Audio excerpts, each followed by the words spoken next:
জগন্নাথ স্বামী নয়ন পথগামী।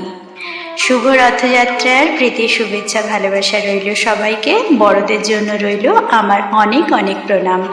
আজ শুভ রথযাত্রা, সবার খুব খুব ভালো কাটুক। নমস্কার প্রিয় দর্শক, কেমন আছেন সবাই? আশা করি সবাই খুব ভালো আছেন। ভগবানের আশীর্বাদে, প্রভু জয় জগন্নাথের কৃপায় আমিও খুব খুব ভালো আছি। আজ কাব্য কেয়ার ডেলি ব্লগের নতুন আবার একটি ভিডিওতে আমি আপনাদের আবারও স্বাগত জানাই। আজ প্রভু জগন্নাথ দেবের রথযাত্রা, সেই উদ্দেশ্যে মহাপ্রভুর একটু ভোগের আয়োজন করেছি। ভোগ বলতে জগন্নাথ দেবের সবচেয়ে প্রিয় প্রসাদ যেটি গজা, সেটাই বানাবো আজকে বাড়িতে। তবে জানি না ঠিক কতটা পারবো, আমি কিন্তু অতটা ভালোভাবে জানিও না পারিও না। দিদার কাছ থেকে একটু একটু শেখা। ভুল ত্রুটি হলে অবশ্যই আপনারা মার্জনা করবেন, কোথায় কি ভুল হলো তা অবশ্যই বলে দেবেন। দেখুন, আমি কিন্তু পরিমাণ মতো ময়দা নিয়ে নিয়েছি। আজ বাসনগুলো একটু ছোট ছোট, কারণ এগুলো আমার জগন্নাথ দেবের বাসন। ময়দা নিয়ে তার মধ্যে দিয়ে দিলাম পরিমাণ মতো তিল। আমি তিল দিয়ে বানাবো, সেজন্যই সাদা তিল দিয়েছি। দিলাম একটু সন্দক লবণ, পরিমাণ মতো সাদা তেল দিয়ে ময়াম করে নেব। দেখবেন যখন ময়ামটা করবেন যেন ময়দাটা হাতে মুঠো করলে আটকে যায়, তবেই ভাববেন ময়ামটা ঠিক হয়েছে।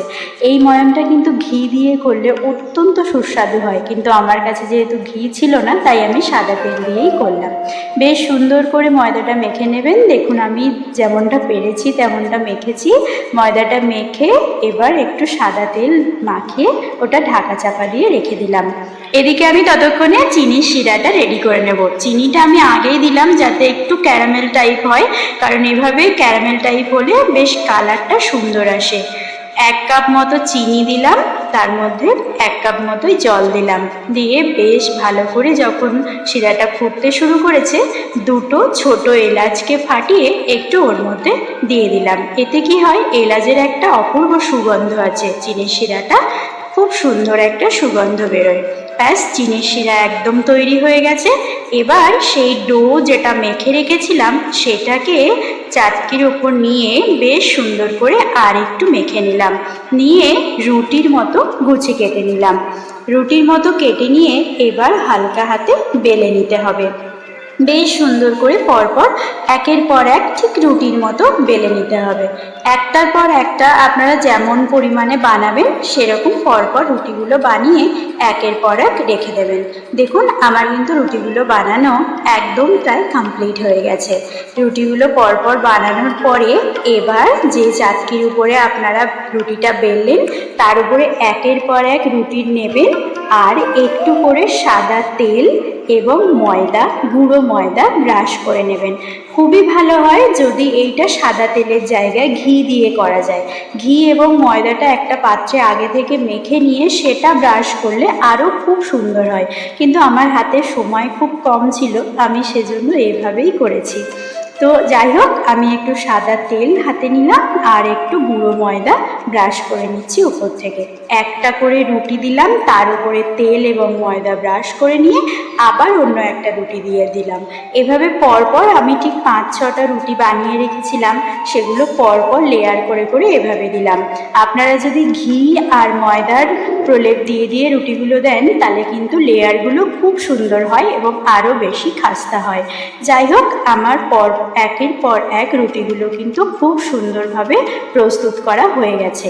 সর্বশেষ রুটির উপরে আমি আবার একটু তেল আর ময়দা দিয়ে বেশ সুন্দর করে ব্রাশ করে নিয়েছি।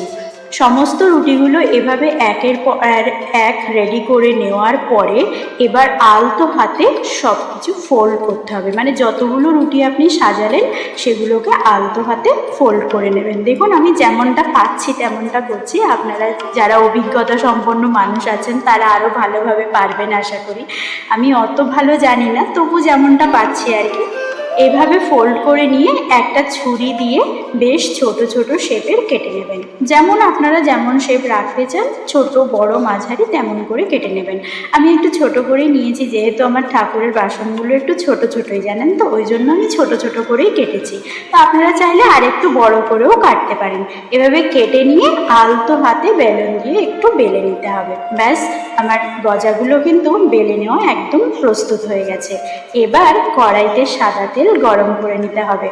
তেল কিন্তু খুব বেশি গরম হওয়া চলবে না, মিডিয়াম আঁচে গরম হলে একের পর এক গজাগুলোকে ছেড়ে দিন এবং মিডিয়াম আঁচেই ভাজবেন, খুব বেশি জাল দেবেন না, তাহলে কিন্তু পুড়ে যাবে বা উপরটা ভাজা হয়ে যাবে, ভেতরটা কাঁচা থেকে যাবে। একদম মিডিয়াম আঁচে আস্তে আস্তে আলতো হাতে ভাজবেন, একটু সময় নিয়ে ভাজবেন, খুবই সুস্বাদু এবং ভেতরটা খুব সুন্দর ভাজা হয়ে যায়। একের পর এক গজাগুলোকে সমস্তটা ভেজে নেওয়ার পরে দেখবেন যখন ভাজবেন তখন না অপূর্ব সুন্দর একটা স্মেল আসে, যেহেতু এর মধ্যে সাদা তিল দেওয়া হয়েছে, তো স্মেলটা মানে অপূর্ব সুন্দর আসে যখন তেলে ভাজা হয়। সে যে একটু মানে ঘরটাই মনে হয় যেন পুরোপুরি করছে একদম। যাই হোক, খুব সুন্দর করে সমস্ত গজাগুলো ভেজে নেওয়ার পরে এই দেখুন আমার ভাজা একদমই কমপ্লিট হয়ে গেছে, বেশ অনেক কটাই হয়েছে। ভেজে নেওয়ার পরে আমি চিনির শিরাটা আবার একটু তুলে দিলাম ওভেনের উপরে, এবং চিনির শিরাটা যখন একটু ফুটতে ফুটতে শুরু করেছে একের পর এক গজাগুলোকে আমি ওর মধ্যে দিয়ে একটু নাড়াচাড়া করে নেব। নাড়াচাড়া করে নিয়ে বেশ 2 মিনিটের মতো নাড়াচাড়া করে নিয়ে আবার একটার পর একটা আমি প্লেটে তুলে নিলাম।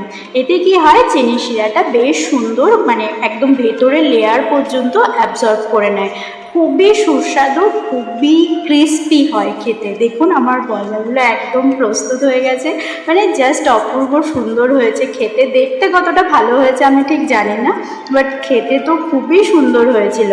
যাই হোক, আমি প্রথমবারই বানালাম, তবুও মানে অত্যন্ত সুন্দর হয়েছে। ভগবান জানি না আমার হাতের বানানো প্রসাদ আদেও গ্রহণ করবে কি না, তবুও চেষ্টা করলাম ওই আর কি। আপনারাও বাড়িতে বানিয়ে দেখবেন। নমস্কার, সবাই ভালো থাকবেন, দেখা হবে পরবর্তী ভিডিওতে।